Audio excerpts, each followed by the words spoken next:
झालं का चालू? हो, हो. हा. तर आपण जीवनमुक्त आणि विदेहमुक्त हे एकामागोमाग एक बघणार आहोत. तर जीवनमुक्त आणि विदेहमुक्त ही जी कन्सेप्ट आहे ही जवळपास थोड्याफार फरकाने सगळ्या ह्याच्यामध्ये आढळते आपल्याला.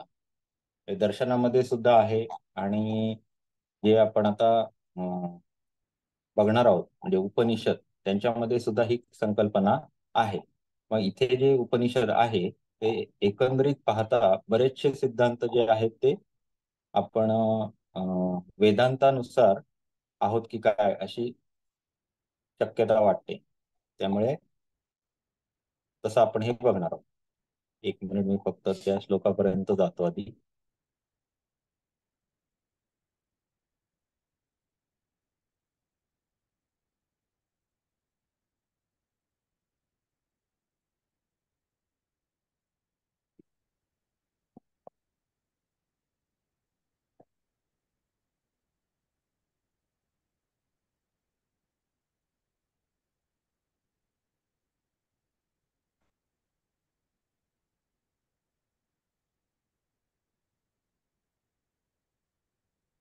खूप मोठं वर्णन ह्याच्यामध्ये आहे.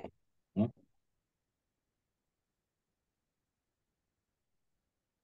हं.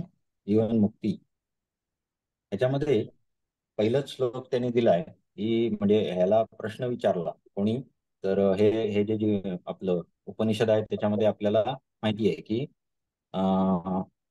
कुमार स्कंदानं भगवान शिवांना किंवा शंकरांना महादेवांना प्रश्न विचारला की जीवनमुक्त आणि विदेहमुक्त या दोघांची स्थिती किंवा अवस्था आपण मला सांगा, असं त्यांना सांगितलं. मग ते वर्णन करतायत की जीवनमुक्त म्हणजे काय आणि देहमुक्त म्हणजे काय. त्यातही सर्वात पहिल्यांदा काय करतायत तर जीवनमुक्त म्हणजे काय हे त्यांनी पहिल्या श्लोकात त्याची व्याख्या केली आहे. चिदात्माहम परात्माहम निर्गुणो अहम परात् परः आत्ममात्रेण यस्तिष्ठेत स जीवनमुक्त उच्यते. देहत्रयातिरिक्तोऽहम देहत्रय अतिरिक्तो अहम शुद्ध चैतन्यम शुद्ध चैतन्यम मस्म्यहम अस्मि अहम ब्रह्म ब्रह्म ब्रह्महमिति यस्यांतः स जीवनमुक्त उच्यते. आता इथे कितवा श्लोक आहे सर? हम्म कितवा श्लोक आहे? कुठल्या अध्यायातला आहे? चतुर्थ अं, हा दुसरा आहे, चतुर्थ दुसरा. अध्यायामधला चतुर्थ चतुर्थ अध्यायामधला. अध्यायामधला पहिला आणि दुसरा बरोबर. याच्यामध्ये ही व्याख्या आली. मग हा पहिल्या ह्याच्यातला काय अर्थ आहे? चिदात्माहम म्हणजे जो मी चिदात्मा आहे, चित स्वरूप, सदा असणार, निर्गुण, निर्गुणो अहम म्हणजे तिन्ही गुणांच्या व्यतिरिक्त, तिन्ही गुणांच्या परे, तिन्ही गुणांच्या ही पलीकडे असा त्याचा अर्थ आहे. तर अशा स्वरूपात जो स्वतःला ओळख स्वतःची निर्माण करतो म्हणजेच काय, मुक्त पदाला जो पोचतोय त्याचं हे सगळं वर्णन आहे. मी चिदात्मा आहे, निर्गुण आहे, तसेच परात्परही मीच आहे असे मानून त्या अवस्थेत जो राहतो त्याला जीवनमुक्त असे म्हणतात. आता इथे देहत्रयातिरिक्तो अहम म्हणजे तीनही देहांपासून मी अतिरिक्त आहे, म्हणजे या तिघांपेक्षाही वेगळा आहे. तीन कुठले देह तर स्थूल, सूक्ष्म आणि कारण हे तीन देह आपल्याला असतात. स्थूल देह आपला आहे तो सूक्ष्म म्हणजे आपला आतमध्ये जे गठडी तयार होते पाप पुण्याची ती म्हणा, आणि जी आपण घेऊन कारण म्हणजे पुढच्या जन्मासाठी जो कारण आहे ज्याच्यामध्ये आपल्या संस्कार रूप शिल्लक राहतात त्या गोष्टी या सगळ्या सुख कारण देहामध्ये येतात. या तिन्ही देहांच्या व्यतिरिक्त म्हणजे काय, तर या तिघांचा या तिन्ही देहांशी जो आपला संबंध सांगत नाही, याच्या पलीकडे आहे जे सूक्ष्म तत्व, त्याचं त्याचं उदाहरण म्हणजे त्याचं स्वरूपच झाला तो स्वतः. हम्म या तिन्ही देहांच्या व्यतिरिक्त केवळ शुद्ध चैतन्य रूप असे ब्रह्म मी आहे, असे जो जाणतो तो जीवनमुक्त होय. कन्सेप्ट लक्षात आली? म्हणजे काय, तर ज्यानं आपल्या स्वरूपाची जाणीव करून घेतलेली आहे, असा मनुष्य हा जीवनमुक्त म्हणवला जातो. त्याच्यामध्ये मीच ब्रह्म आहे हा भाव जो आहे तो दृढ झालेला असतो. तो परमानंदानं कायम परिपूर्ण असतो. कारण सच्चित आनंद स्वरूप अशा स्वरूपाचं स्वरूप सांगितलेलं आहे परब्रह्माचं. तर याचाच तो घटक असल्यामुळे, परब्रह्माचाच एक अंश असल्यामुळे तो सतत परमानंदाने युक्तच आहे. त्याच्या ठिकाणी कुठलाही अहंभाव नसतो. तो केवळ चैतन्य रूप राहतो. म्हणजे त्याला स्वतःच असं काहीही असत नाही. तो कायम चैतन्य स्वरूपातच राहतो. जो देह सर असूनही देहातीत असतो. हा बोला. सर तुम्ही सुरुवातीला ते स्कंद कुमार म्हणलात आणि इथं आमच्याकडे कार्तिकीय कुमार, स्कंद कुमार आणि कार्तिकीय कुमार एकच आहेत का दोन्ही? होय होय, एकच आहे. हो, ती शंका होती म्हणून विचारलं.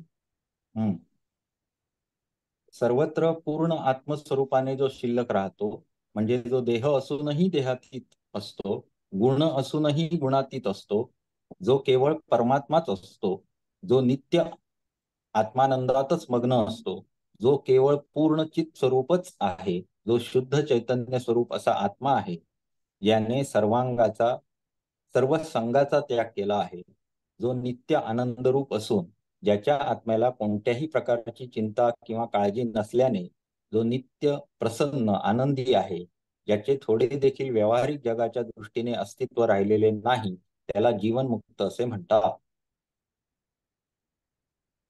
तर जीवनमुक्ताचं वर्णन त्यांनी जवळजवळ 40 श्लोकामध्ये केलं.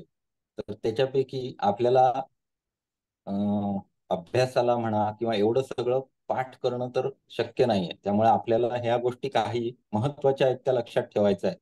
मग त्याच्यासाठी एक आयडिया आहे की जे शंकराचार्यांचं निर्वाण षटक आहे ते कोणाला पाठ आहे का? मनोबुद्धी अहंकार चित्तानि नाहम, न च श्रोत्र जिव्हे न च घ्राण नेत्रे.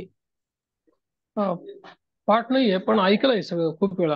हा, मग ते एकदा मुद्दाम ऐका परत एकदा. तर त्याच्यामध्ये जेवढं काही म्हणून लिहिलेलं आहे हे सगळं जीवनमुक्ताला लागू पडतं. इथे सगळं न मे श्रोत्रम न मे नास्ता न मे जिव्हा न मे करहा न मे जाग्रत न मे स्वप्नम न मे कारणम अण्वपि न मे तुरीयम इति यः स जीवनमुक्त उच्यते. इदम सर्वम न मे किंचित अयम सर्वम न मे किंचित. आता ह्याच्यामध्ये हे सगळं जेव्हा तुम्ही वर्णन त्याला बसवणार तेव्हा बऱ्यापैकी सगळं सारखं आहे. त्यामुळे जीवनमुक्ताचा अर्थ म्हणजे काय, ज्याने स्वस्वरूपाला जाणलेला आहे असा जरी देहयुक्त असला मनुष्य तरीही तो जीवनमुक्त या कॅटेगरीमध्ये बसेल.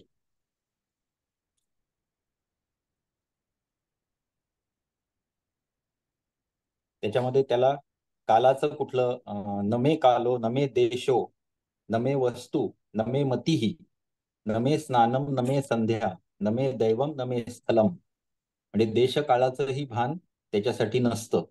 त्याला कुठल्या वस्तूला आपण उपाधी देऊ शकत नाही. तसंच त्याला बुद्धीचं स्वरूप सुद्धा आपण मानू शकत नाही, तो बुद्धीच्याही पलीकडे असतो. अशा प्रकारे जो स्थित झालेला असतो ब्रह्मस्थितीमध्ये त्याला जीवनमुक्त असं म्हटलेलं आहे. इव्हन तो तुरीय स्थिती सुद्धा नाही. तुरीय स्थिती म्हणजे काय? समाधी स्थिती, समाधीची अवस्था. तर त्यालाही तो मानत नाही, त्याच्याही पलीकडे आहे. तुर्यातीत असलेला, ज्याला काल देश याची गणनाही नाही, कारण सर्वांचा उगमच या सर्वांचा ज्याच्यापासून होतो त्या अवस्थेपर्यंत हा पोचलेला आहे.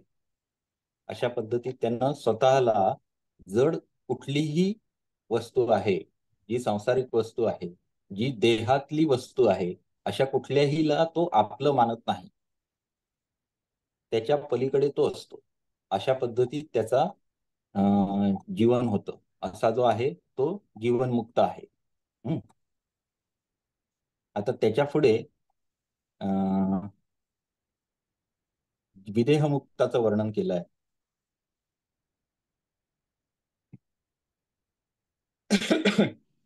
स्वमध्ये केवळ सर सर ऐका ना सर, जीवनमुक्त आणि विदेहमुक्त यात फरक.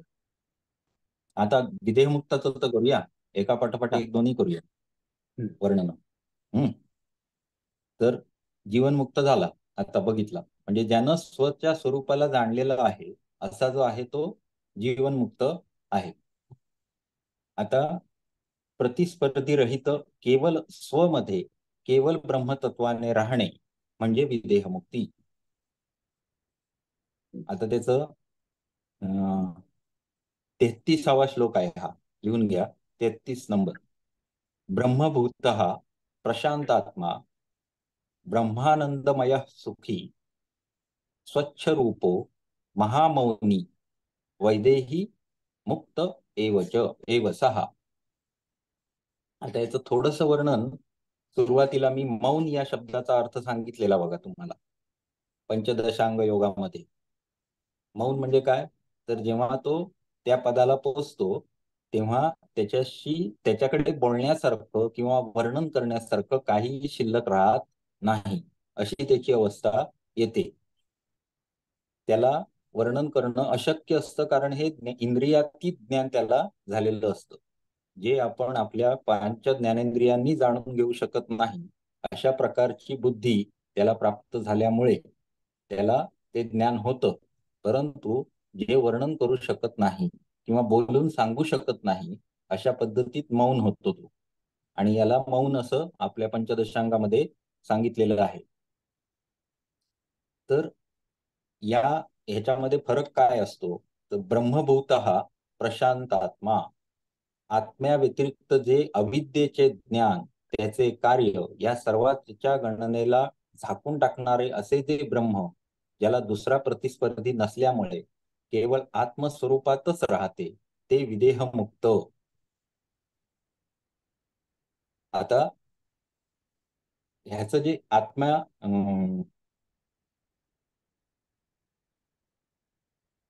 जे काही माया स्वरूपी आहे, म्हणजे काय आहे, तर एकतर व्यष्टी आणि समष्टी दोन आपण मानतो.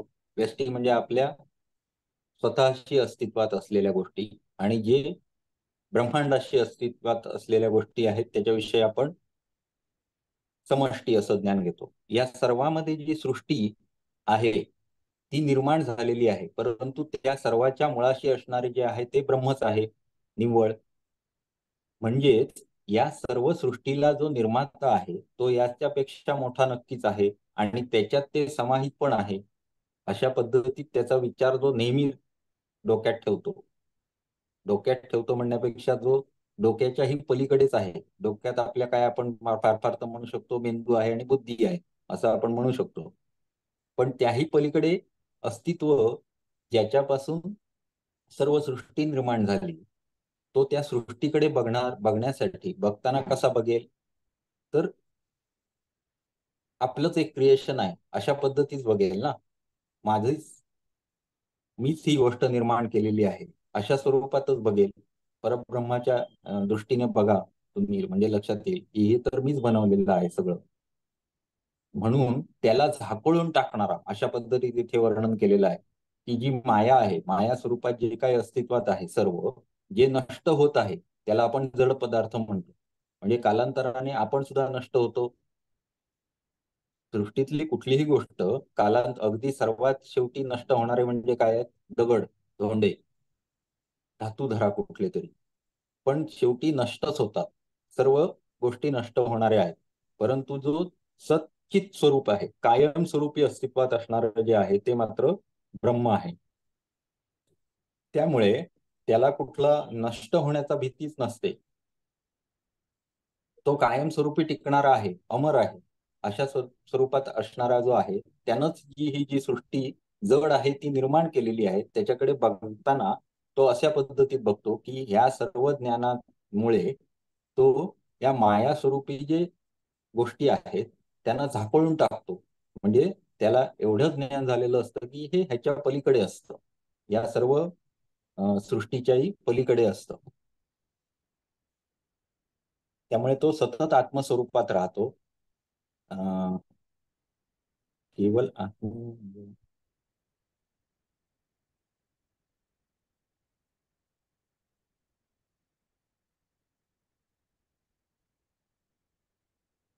केवळ ब्रह्मस्वरूपातच राहत असल्याने जो ब्रह्मभूत आहे, ज्याने तिन्ही देह, सूक्ष्म कारण आणि स्थूल देह हे पराभूत किंवा नष्ट केल्याने जो प्रशांत आहे, जो केवळ आनंद स्वरूपच आहे व अशा खूप आनंदामुळेच जो सुखी आहे, पूर्ण बोध किंवा पूर्ण ज्ञान रूप झाल्यामुळे जो स्वच्छ रूप आहे, केवळ आत्मस्वरूपात मग्न असल्यामुळे, केवळ आत्मस्वरूपात मग्न असल्यामुळे तो बडबड करत नाही. त्याला महामौनी असे म्हटलेलं आहे.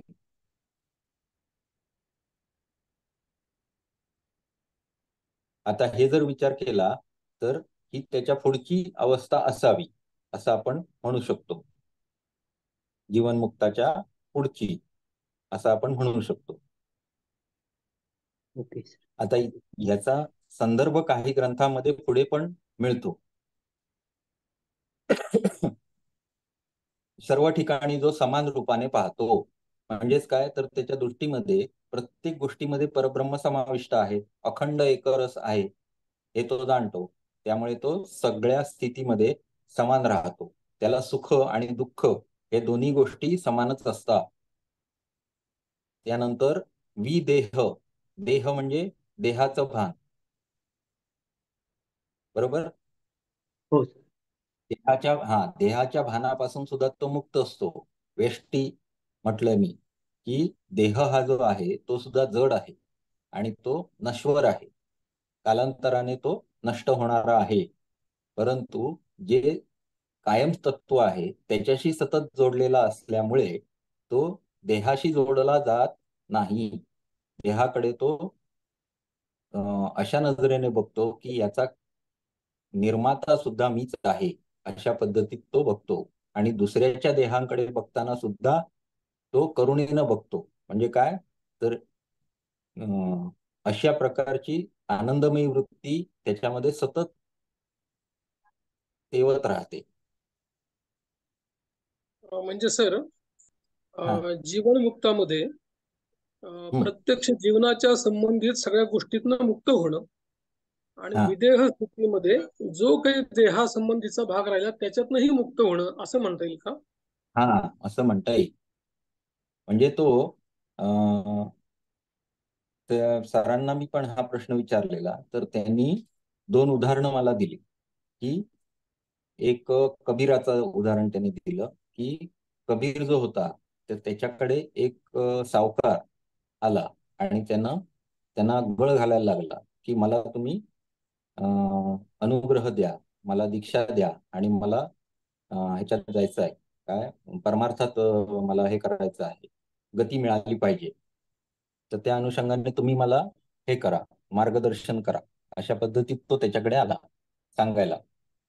तर ते उठले आणि चालायला लागले जोरात. हा फरफटत त्यांच्या पाठून चालायला लागला. जोरात चालत चालत चालत जात असताना वाटेत एक कुत्रा भेटला. तो कुत्रा त्यांच्या अंगावर धावून यायला लागला.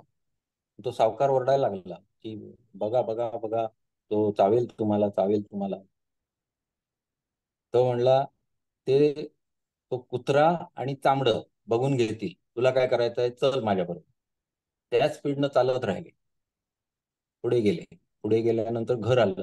घरात बायको होती. बायकोला गेल्यावर त्यांनी सांगितलं दूध दे. बायको दूध घेऊन आली. दूध जे होतं ते फाटलेलं नासकं दूध होतं. यांनी सरळ ग्लास तोंडाला लावला, संपवून टाकलं. पण सावकाराला मात्र पिता येईना.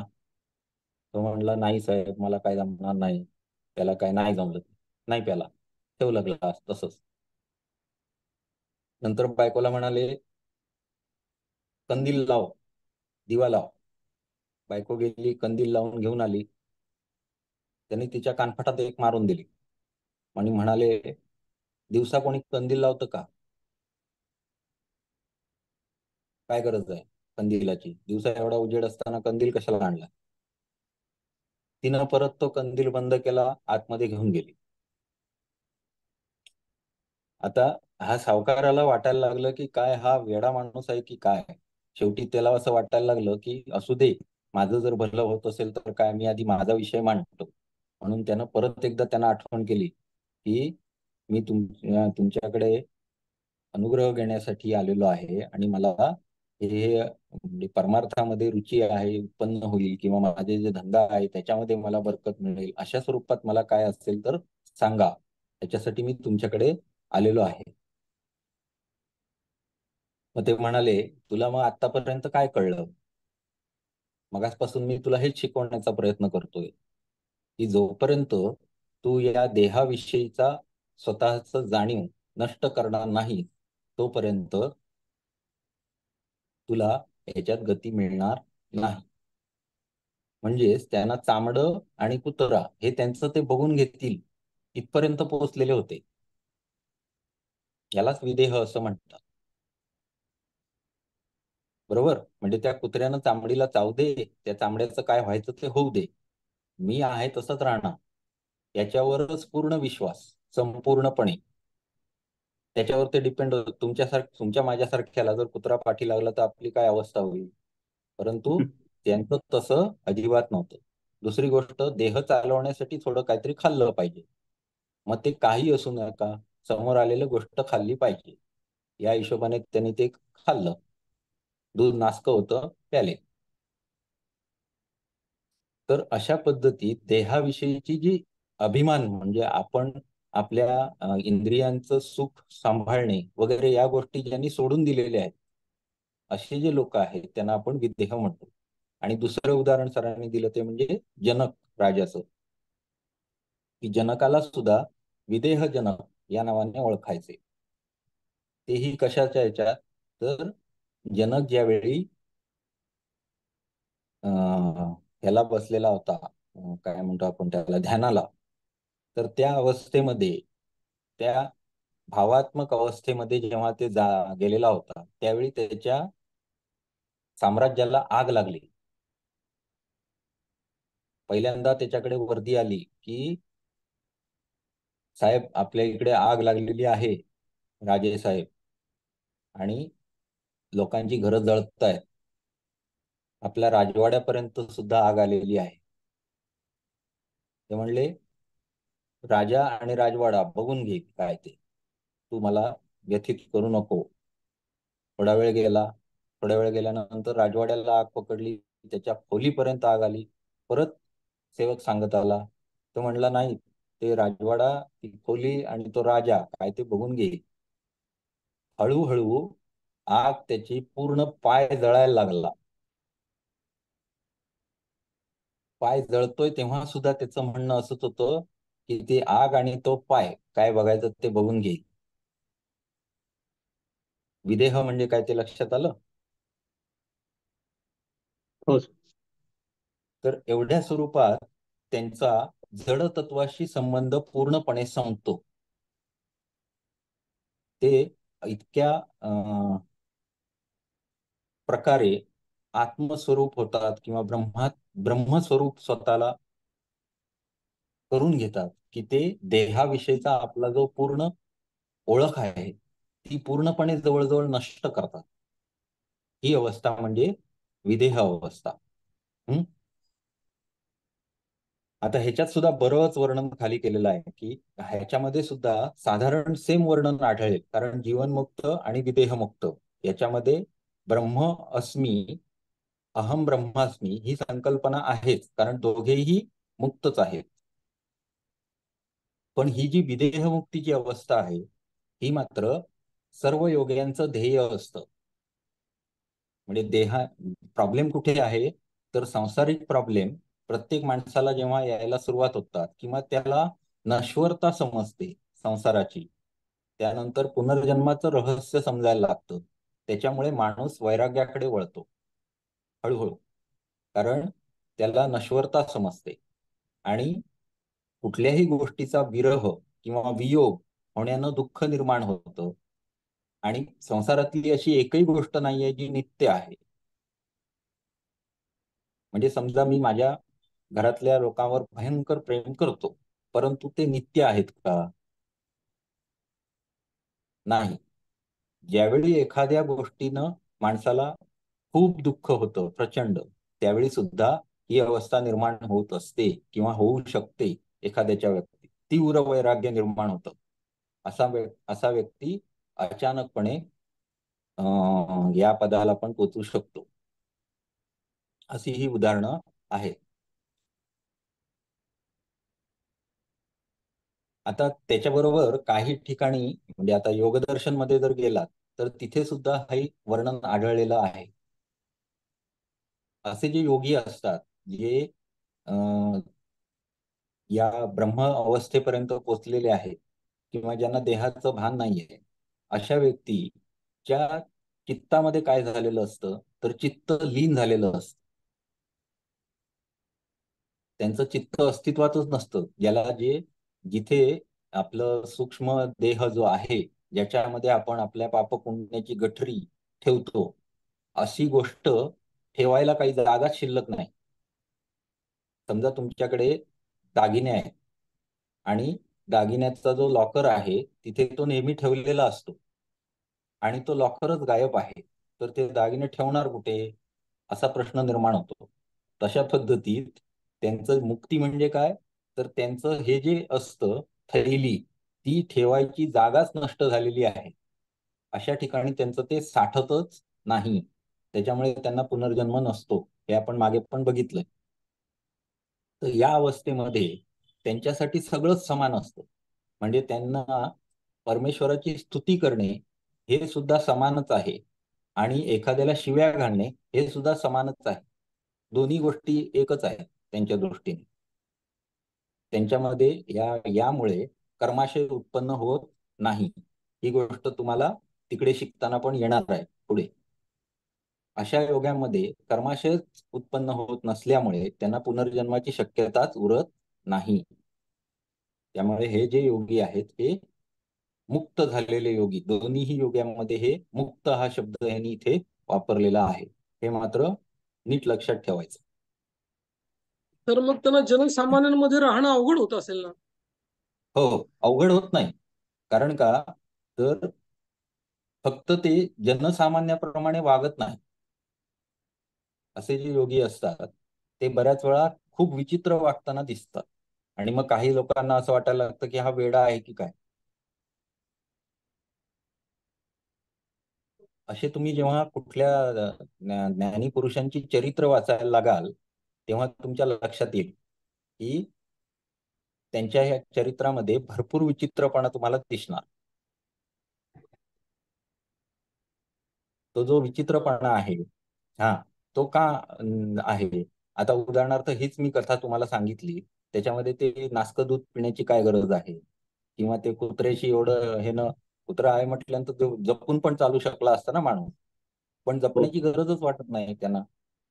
तर ही जी काही अवस्था त्यांची निर्माण होते त्याच्यामुळे त्यांच्यामध्ये हे बदल झालेले असतात. तुम्हाला म्हणजे जनरल कुठल्याही साधूंचं तुम्ही जर हे वाचलं तरी त्यांच्यामध्ये असे खूप गुण विचित्र पद्धतीचे होते हे आपल्याला लगेच आढळतं. काही लोक म्हणजे काय किल्ली मोडताना गजानन महाराजांचे फोटो बघितलेले आहेत तुम्ही. तर म्हणजे एकंदरीत काय तर अशा पद्धतीत त्यांच्यामध्ये झालेले भरपूर बदल आपल्याला लक्षात येतात. कारण का तर ते संसार हा आपला मानतच नाही. आपण म्हणजे संसारातली गोष्ट लोकांना काही त्रास होणार आहे आपल्यामुळे हे ते या गोष्टींचं त्यांना भान असत नाही. अशा अवस्थेमध्ये ते असतात. परंतु याही अवस्थेमध्ये मनुष्यानं यम नियमाचं पालन करावं असं आपलं मात्र वेद सांगतो. हे मात्र लक्षात ठेवायला पाहिजे. वेद मात्र सांगतो की याही अवस्थेमध्ये आपल्याला या आपले जे यम नियम आहेत त्यांचं समाजासाठी आचरण करणं आवश्यक आहे, हे बजावून ठेवलेलं आहे. योगा कुठल्या इथे सांगितलंय तेही मला माहिती नाही आहे, परंतु आहे, सांगितलेलं आहे. सर रामकृष्णांच्या चरित्रात पण असंच आहे. हा, ते मध्येच कुठलं तरी रूप धारण करायचंय, म्हणजे ते ख्रिश्चनच व्हायचंय, मुस्लिमच व्हायचंय, असं काहीतरी करायचं वेगवेगळ्या प्रकार. आणि कुठल्याही महिना भाषेत महिना बोलायला जायचं, कुठल्याही भाषेत बोलायचंय. कुठल्याही हा. भाषेचं बोलतो. त्याच्यानंतर त्यांनी विवेकानंदांना लाथ मारली, विवेकानंदांच्या छातीवर लाथ मारली त्यांनी, आणि त्यांचा उद्धार झाला, अशी पण कथा आहे. आता हे किती किती विचित्र आहे खरं सांगायचं तर हे सगळं विचित्र आपल्याला वाटतं, परंतु त्यांच्या दृष्टीनं ह्याच्यामुळे कुठलंही पापपुण्य घडतच नाही आणि त्यामुळे त्यांचा पुनर्जन्म होतच नाही. आलं लक्षात? तर ही अवस्था आपल्याला प्राप्त करायची आहे. अशा पद्धतीत आपल्याला योग शिकायचा आहे, म्हणजे आपल्याला इथपर्यंत पोहोचायचं आहे. आता त्याचे मार्ग उपनिषदामध्ये जे सांगितलेलं आहे ते आपल्याला क्रूड आहे, हे लक्षात घ्या. फाईन स्वरूपात आपल्याला पुढे भगवद्गीतेपर्यंत जायचं आहे. फाईन स्वरूपात लोकांना समजेल अशा स्वरूपात, चांगल्या स्वरूपात भगवद्गीतेमध्ये आहे वर्णन, इतर ग्रंथामध्ये आहे. त्याच्यामुळे घाबरून न जाता कन्सेप्ट नीट समजलेले असले की आपण तिथे पण ह्या अप्लाय करू शकतो, कारण ह्या मुळातच इथून आलेल्या आहेत. आता हे जे वर्णन आहे याच्यात मी खूप घुसत नाही, कारण हे सगळं आपल्याला ब्रह्म म्हणजे अखंड एकरसत्वामध्ये सगळं आलेलं आहे. आणि जर तुम्ही तो हे बघितलात वाचून एकदा, काय निर्वाण षटकम, त्याच्यामध्ये हे सगळं जसंच्या तसं वर्णन आपण लिहू शकतो. तर ह्या दोन गोष्टी झाल्या. आता शेवटचं तो म्हणजे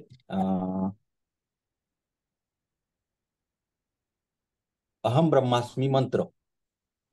आता हा जो अहम ब्रह्मास्मी आहे हे आपण वेदांताचं हे मानतो, म्हणजे वेदांत दर्शन किंवा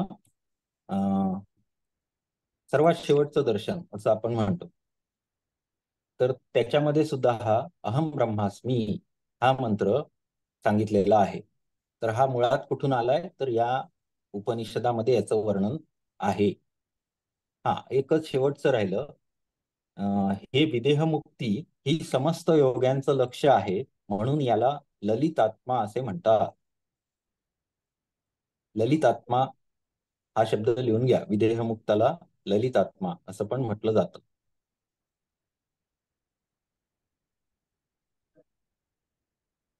म्हणजे लीला करणारा तो असं म्हणायचं का? नाही, आता ललित हे म्हणजे काय नाव आहे. नाव आहे, त्याचा काही अर्थ मलाही जाणवला नाही, पण त्याला ललितात्मा असं म्हणतात.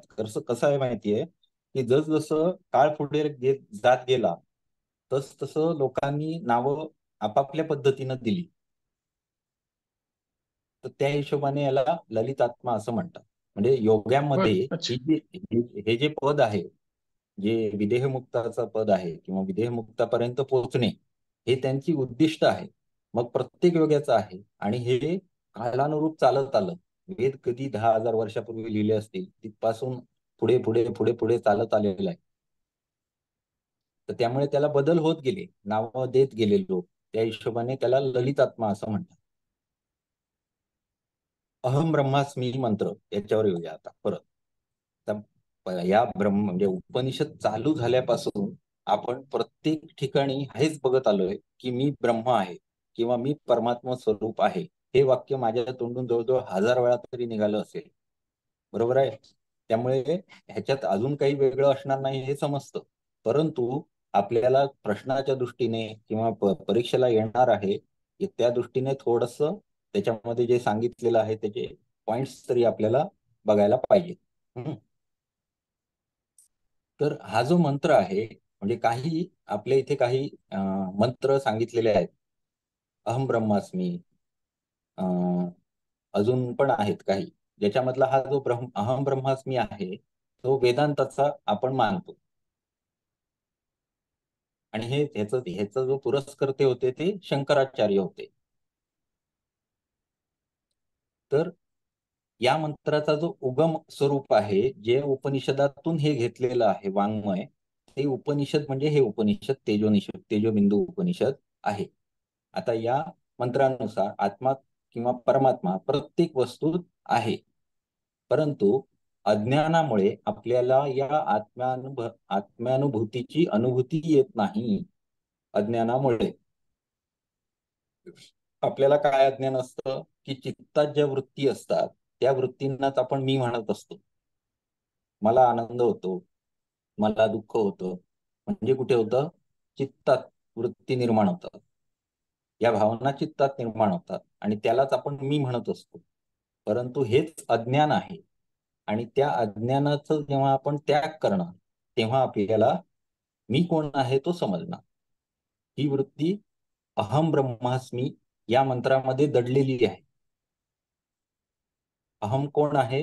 अहम म्हणजे मी, ब्रह्मा, मी ब्रह्मा आहे, हे वाक्य ठासून आपल्यामध्ये समाविष्ट झालं पाहिजे. म्हणून त्याला मंत्र असं पण म्हटलेलं आहे. मननात त्रायते, मनाचं जो तारण करतो असं. मननात त्रायते इति मंत्र हा. तर हे अज्ञानाचं त्याग करणे आणि ज्ञानाची प्राप्ती करून घेणे हे या मंत्राचं काय आहे? उद्दिष्ट आहे. ही जणू मोक्षावस्था आहे. अहम ब्रह्मास्मी ही जी अवस्था आहे ती जणू काही मोक्षावस्था आहे. या अवस्थेत दुःख निवृत्ती आणि आनंदाची प्राप्ती आहे.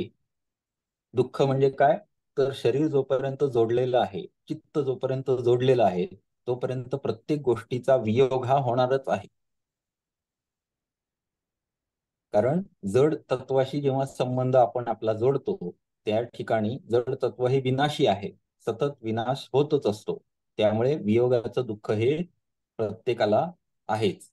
त्यामुळे दुःख हे संसारात सगळीकडे भरलेलं आहे असं म्हटलं जातं.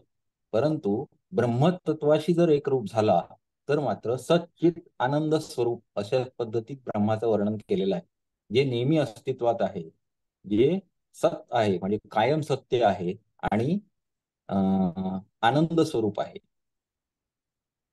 असे तीन परब्रह्माचे गुण असं सांगितलेले आहे.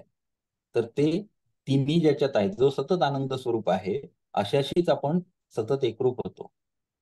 सत म्हणजे कायम सत्य, जे कधीही अज्ञान वगैरे अशा कॅटेगरीत बसत नाही. सर मग सोहम जप आणि अहम ब्रह्मास्मी हे समानार्थीच झाले ना? हा, एकाच पदाला आपल्याला नेतात. हे सर्व जे मंत्र आहेत ते आपल्याला सगळे एकाच पदापर्यंत न्यायला काय म्हणतात समर्थ आहेत.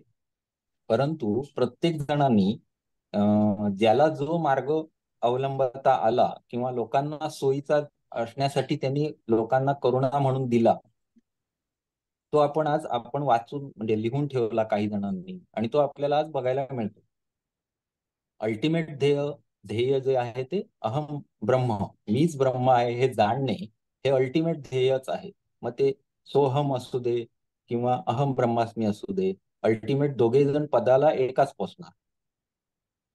फक्त कोणी कोणी कुठल्या कालावधीत आहेत मंत्र, कुठल्या उपनिषदातून एखादा मंत्र आहे, हे ह्या उपनिषदातला कुठला आहे तर अहम ब्रह्मास्मी. प्रत्येक ठिकाणी वेगवेगळे असू शकतं. आता ही दुःखाची निवृत्ती कायमस्वरूपी आहे. ज्यांना आपला संबंध स्वस्वरूपाला जाणलं, परब्रह्माशी संबंध ठेवला आणि जड तत्वाशी शरीराशी संबंध त्यागला, असा जो माणूस आहे तो कायम दुःख निवृत्तच आहे. कारण त्याला शरीराचं भय किंवा शरीराची दुःख सतावतच नाही. आणि जो परब्रह्माशी जोडला गेलेला आहे ते परब्रह्म स्वतःच आनंदमयी आहे, त्याच्यामुळे तो सदा आनंदी राहतो. अहम ब्रह्मास्मी म्हणजे मी ब्रह्म आहे, ही महापुरुषांची अनुभूती आहे, परंतु ती सामान्य माणसाच्या हातातली काठी आहे. सामान्य माणसाने हा आत्ममंत्र सतत डोळ्यासमोर ठेवावा. आपल्यासारख्या माणसांना ज्यांना ही अनुभूती झालेली नाही त्यांनी काय करावं तर या काठीसारखा वापर करायचा. या फक्त काठीला हातात धरणे म्हणजेच काय तर सतत आपण त्याच्या बरोबर राहणे, या मंत्राचा सतत जप करणे म्हणा किंवा आपल्याला ही काठी म्हणून वापर करायची आहे. मार्ग अडथळे कुठले आहेत समजून घेण्यासाठी, किंवा मनाला आपल्याला ट्रेन करण्यासाठी की या पथावर आपल्याला चालायचं आहे, अशा पद्धतीनं आपण त्याचा वापर करायचा आहे. अहम ब्रह्मास्मी हा सर्वश्रेष्ठ मंत्र आहे. हा मंत्र आपल्याकडून होणारे दृश्य पाप, शरीराने केलेला कर्मांचे दोष आणि संचित पाप नष्ट करतो. आता इथे यांनी या मंत्राचं महात्म्य सांगितलेलं आहे की या मंत्रामुळे काय होतं, तर आपले जे पाप आहेत ती नष्ट करतो. आणि संचित पाप म्हणजे काय, तर मागच्या जन्माची सुद्धा जी काही पाप असतील ती सुद्धा तो नष्ट करतो. त्यामुळे या मंत्राचा आपल्याला मनन करायचं आहे, जप करायचा आहे, असं ते सांगतात. अहम ब्रह्मास्मी या मंत्राचे नित्य पठण केल्यामुळे बुद्धीला होणारे रोग, मनाचे दोष, बंधने, सर्व व्याधी किंवा पीडा यांचा नाश होतो. हे काय सांगण्याची म्हणजे अहम ब्रह्मास्मी या पदाला पोचत जस जसं जाणार तसं हे बघा कसं आहे की समजा मी आज काहीतरी पाप केलं तर पुढच्या जन्मी त्याचं दुःख स्वरूप फळ मला भोगावं लागतं, किंवा या जन्मी भोगायला लागत असेल, गॉड नो. परंतु जर हे असं आहे तर त्या पापालाच नष्ट करणारा मंत्र जर माझ्याकडे असेल तर मी ते नष्ट करू शकतो. गतजन्मीचं पाप सुद्धा मी नष्ट करू शकतो मंत्राच्या साहाय्याने. त्यामुळे जे काही दुःख स्वरूपात येणार असेल ते सुद्धा घडणारच नाही, कारण संचित पापच काही शिल्लक नाही. बरोबर आहे. त्यामुळे याच्यापासून आपल्याला दुःखापासून मुक्ती मिळू शकते. हे एक झाला अर्थ, आणि हा लौकिक अर्थ झाला. पण पारलौकिक अर्थ महत्वाचा आहे की जर तुम्ही अहम ब्रह्मास्मी मंत्राचा जपाने या मूळ मंत्राच्या अर्थापर्यंत पोचलात की मीच ब्रह्म आहे, या पदाला जर तुम्ही पोचला तर तुम्ही कायम आनंदी स्वरूपीच राहाल. तुम्हाला दुःख येणारच नाही, म्हणजे दुःख आहे याची जाणीवच होणार नाही. बरोबर, कारण तुम्ही ब्रह्मस्वरूपच होणार आहात. अहम ब्रह्मास्मी हा मंत्र काम, क्रोध इत्यादी षड्रिपू, सुख दुःख, संकल्प विकल्प, मनाचे भाव, मनाचे पाश, वृत्ती इत्यादी सर्वांचा नाश करतो. कारण काय, चित्त लय करतो. बरोबर, चित्तामध्ये हे सगळे जे काय आहेत वृत्ती ह्या उफाळून येत असतात आणि मग त्याचे संकल्प तयार होतात. म्हणजे मला असं वास आला, कसला वास आला, भाज्यांचा. मग हा वास आला म्हणजे सुरुवातीला नाकानं सुरुवात केली वृत्ती जागवायला, मग मला जाणीव होते की हा भाज्यांचा वास आहे. मग बाहेर पाऊस पडतोय, आता मला खाल्ली पाहिजे ही भावना निर्माण होते, आणि मग आपण संकल्प करतो की चला भजी खाऊया. ही जी आज गोकुळाष्टमी आहे सर. हा आज गोकुळाष्टमी म्हणलं. हो हो ठीक आहे. श्रीकृष्णाला पण कधी आला असेल तर माहिती नाही आपल्याला, लिहून ठेवलेलं असेल कुठेतरी. तर जर आपल्या वृत्ती अशा प्रकारे जागृत होतात, हे अत्यंत सूक्ष्मपणाने आपल्या ग्रंथात वर्णन करून ठेवलेलं आहे. सांगायचं तात्पर्य हे आहे की ही जी आता मी जी प्रोसेस सगळी तुम्हाला सांगितली ही जशीच्या तशी व्यवस्थित लिहून ठेवलेली आहे आपल्या ग्रंथामध्ये. त्यामुळं आपल्याला म्हणजे मनावरचं जेवढं विज्ञान आहे त्या विज्ञानामध्ये आपलं जे शास्त्र आहे त्याला दर्जा उच्च दिलेला आहे. आजही आपल्या म्हणजे सायकोलॉजीमध्ये भारतीय तत्वज्ञानाचा आधार घेतला जातो, त्याला मानलं जातं. त्याचं कारण हे आहे की इथे व्यवस्थित जड जरी असलं तरी चित्ताचा विचार इतका सूक्ष्मतेनं केलेला आहे की त्याला पारावार नाही, म्हणजे इतकं सुंदर वर्णन करून ठेवलेलं आहे. तर या चित्ताचाच नाश होतो. या चित्ताचा ज्या वृत्ती आहेत त्या वृत्ती उफाळूनच येत नाहीत, अशी परिस्थिती त्या पदाला पोचलेल्या माणसाची असते. त्यामुळे या सर्वांचा नाश होतो हे सांगण्याची गरज नाही. अहम ब्रह्मास्मी हा मंत्र कोट्यावधी दोषांचा नाश करणारा महामंत्र आहे. म्हणून इतर सर्व मंत्रांचा त्याग करून या मंत्राचा अभ्यास करावा असं हे उपनिषद सांगतं. तो आत्मलोकाची प्राप्ती व तात्काळ मोक्ष प्राप्ती घडवून आणतो यात शंका नाही, त्रिवार नाही असं सांगितलेलं आहे. तर इथे हे उपनिषद आपलं संपलेलं आहे. आता आपले 7:47 झालेली आहेत. अजून 15 मिनिटं आपल्याकडे बाकी आहेत. त्याच्यामध्ये आपण थोडस एक रिव्ह्यू टाकतो, पटकन रिकॅप टाकतो. आपण याच्यामध्ये काय काय बघितलं तर तेजाचा बिंदू किंवा तेजाचे उगमस्थान अशा पद्धतीत आपण तेजोबिंदू हे बघितलं. कृष्ण यजुर्वेदीय आहे. एकूण 6 अध्याय आहेत. एकूण श्लोक 465 आहेत. शिवस्कंद ऋभुनिगाद यांच्या प्रश्नोत्तर स्वरूपात आहे. ब्रह्माचं स्वरूप सुरुवातीला वर्णन केलेलं आहे आणि त्याची महती वर्णन करून त्याचे ज्ञान आपल्याला का करायचं याच्याविषयीचं वर्णन सुरुवातीला केलेलं आहे. त्यानंतर काय केलेलं आहे तर पंचदशांग योग सांगितलेला आहे. त्या पंचदशांग योगामध्ये काय काय आहे तर यम, नियम, त्याग, मौन, देश, काल, आसन, मूलबंध, समावस्था, दृष्टी, प्राणायाम, प्रत्याहार, धारणा, आत्मध्यान आणि समाधी हे सगळे पंचदशांग सांगितलेले आहेत. त्यांचं वर्णनही आपलं करून झालेलं आहे. त्यानंतर समाधीचं स्वरूप सांगितलेलं आहे आणि समाधीच्या स्वरूपात किंवा समाधीच्या मार्गातील अडथळे पण सांगितलेले आहेत. त्यानंतर काय सांगितलंय अखंड एकरसत्वम किंवा सर्वांचं सगळ्या गोष्टींमध्ये एकचपणे असलेलं एकच तत्व आहे. ते म्हणजे कुठलं तर ब्रह्मतत्व. त्याच्याविषयीचं किंवा त्याच्याशी समरसता सगळ्या गोष्टींमध्ये समरस असणारं किंवा एकच असणारं अखंड वाहत असणारं हे तत्व म्हणजे ब्रह्मतत्व आहे. अशा पद्धतीत आपण अखंड एकरसत्वम बघितलं. त्यानंतर जीवनमुक्त विदेहमुक्त आजच बघितलं आणि अहम ब्रह्मास्मी हा मंत्र पण बघितला. तर या कॅटेगरीमध्ये आपल्याला हे उपनिषद समजून घेता येईल. ठीक आहे. आता आपल्याला जो शेवटचा विषय उरतोय तो म्हणजे आपल्याला 2 अध्याय आहेत कशातले भगवद्गीतेतले. ते 2ही अध्याय आपण आता सुरू करणार आहोत.